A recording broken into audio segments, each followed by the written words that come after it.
Hey, this is Louis D. Fresh bringing it to you on a Friday morning, November 18th, 2022. This will air this Sunday, November 20th, 2022. Hope you're doing well.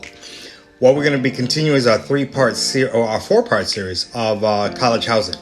And this time we're gonna focus in on the actual renting of a place, wherever it is that you may decide to rent, because eventually most people do off-campus housing at some point in their college career, and since it is, I know it sounds weird, I don't think it's a word, but it's your first time adulting, and so therefore you want to make sure that you're not taking advantage of, because let's be honest, if you can take advantage of somebody, you can, and you will.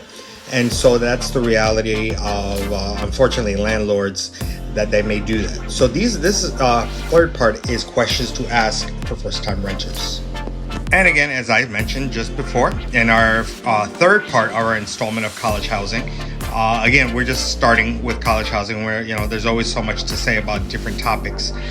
Questions to ask for first-time renters, whether you're renting a little townhome as such in a building or in a single-family house. All right, after doing some research as one of my underlying themes, who is responsible for lawn care and maintenance work?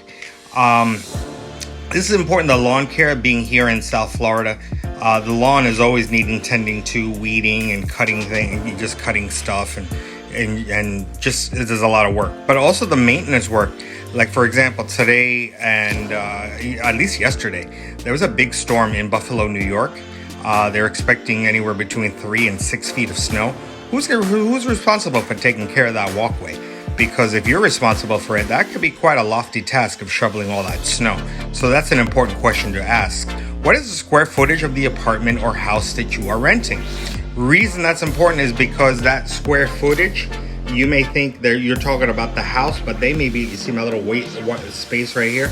You may be talking about the outside of the house, maybe the front of the house.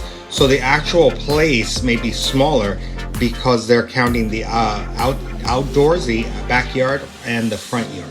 So that's why it's important that you realize what you're getting before you move in there. The third and fourth questions, these are important because I know it's unique to first-time renters. How much is the security deposit? Because the reason for a security deposit is because, it's the landlord's property. So if you damage it, damage a wall, damage a light fixture, damage a toilet, a sink, that's going to be taken out of that security deposit that you put down. So how much is that? How much are you putting down? And then does the landlord live by? For example, me. I'm a landlord of my mother-in-law's place because I inherited it from my mom. So I have the key. I'm the one that's responsible for the apartment. And anything that goes on or wrong, my mother-in-law can always reach out, and I'm only about a half-hour drive. So your landlord may be literally a different state, or in some cases, a different country. So you really want to know if they live nearby so they can take care of things if need be. Alrighty, question number 5 for first-time renters. How long does it take to get a refund for the security deposit once you move out? That might be important because you may eventually be moving to a bigger place. Usually that's the reason why, either that or you're buying a place, you graduated and you're going to buy a place. So you're going to need all the funds you can get, and it is your money. So you want to see how long it's going to take them to give that money back to you. And how much of it is, because I didn't put it there, but how much of it are they going to return? They may say, well, the carpet needs to be cleaned and the floors need to be waxed, and they may take some money out of that security deposit when you move out. So it's really important to know how long it's going to take you to get that security deposit back. Number 6 question is, if you move out in or out in the middle of the month, will your landlord prorate that month? In other words, aka not charge you, also known as not charge you for the whole month. For example, today is the 18th. Let's say today I was moving in to an apartment. The month that's left is up to the 30th of November. So I would only be living there, I would say 12 days. So am I only going to pay for 12 days, or am I paying for the entire month of November? That's significant, because let's say, for example, that your rent is $1,000, to use round figures, $1,000 US. For let's say a third of the month, maybe, are you paying 350? 400? That makes a big difference, especially when you're dealing with security deposits. So that's an important question to ask, because if they're going to charge you for the whole month, you might as well wait to the beginning of the month to move in. Alrighty, here we go with first questions to ask. You are a first-time renter. Number 7. When is the building supervisor available to make repairs? Or whoever it is, the landlord, when are they able? Well, you say, what repairs? Why? I'm moving into a place. Sometimes, we think that things are move-in ready, but they're not. Sometimes things need to be painted. Things need to be adjusted. Things need to be put back into place. There may be a loose faucet. Maybe some plumbing needs to be done. These are all questions to ask, because that supervisor really needs to be able to take care of that. In New York City, they call it a super or a superintendent. They're the ones who really take care of this stuff. So really make sure that when they are available. And number 8, who should you contact in case of emergency? Example, lack of water or broken furnace. Lack of water. I know, again, using my New York background, not so much always lack of water, which it shows here, but sometimes the hot water itself. I remember there was a few times you would wake up and, especially in the wintertime, there was no hot water, and if it's like 30, 35 degrees outside, you're not going to shower in that cold water, because the pipes are going to kind of acclimate to that cold that's outside. And same thing with the furnace, also known as a radiator.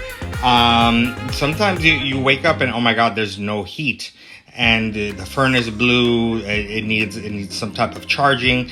That's really important, because again, now this is November 18th. If you look, just in general, because I don't know when you're watching this video, in the winter months here in the States, usually right around now till, I'd say, first week in April, it can be really chilly.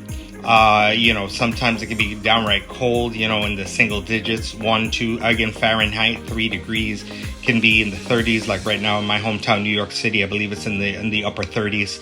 That could be chilly. So if your radiator is out, you want to make sure, hey, who do I contact in case there's an emergency? Because if you're going to be like, oh, wait, I got to wait. No, you got to wait till the weekend. Like today's Friday. No, nobody's going to grant. And now the American Thanksgiving is next week. No, we can't send anybody out to the end of the month till after the Thanksgiving break.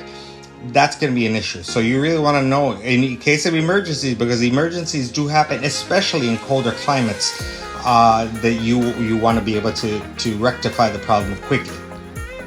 For number 9, let me give you a real life example. If the landlord is not available, who should you contact for repairs? Like me, honestly, I'm not very handy at all. Like I told you, it took me forever and a day to figure out how to use Canva and how to even shoot a video on my phone. I'm not very handy. So this being the case, who should I like for my mother-in-law? Because I am a landlord. I'm not going to be fixing stuff with air conditioners or refrigerator or something goes out. And my mom's, because it was her complex, they have something called Total.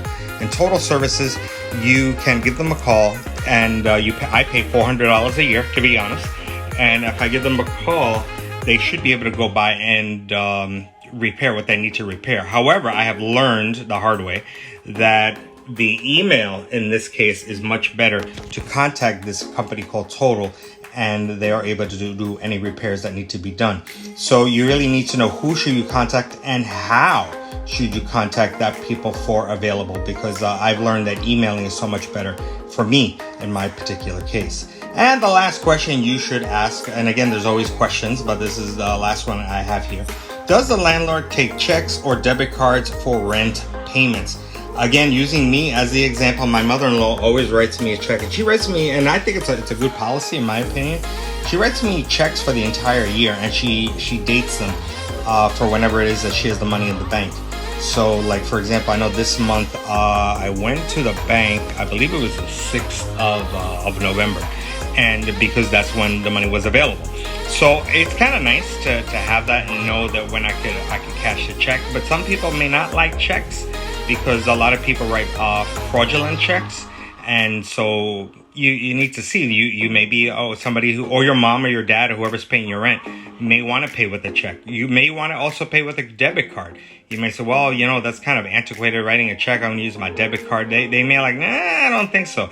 Or credit card, or they may want cash, or they may want a money order, like a certified money order. So you really need to see how it is that you're gonna pay for your rent.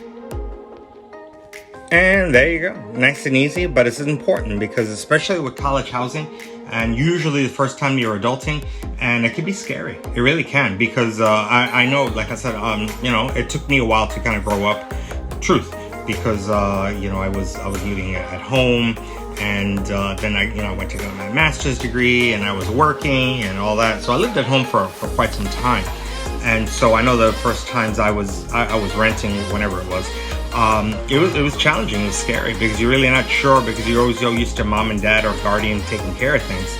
And so that's why it's really important as in college housing, and if you live off campus, and even if you live on campus, you really want to know if you're going to live on campus, who's going to take care of things, who do you contact, if there's something that's not safe.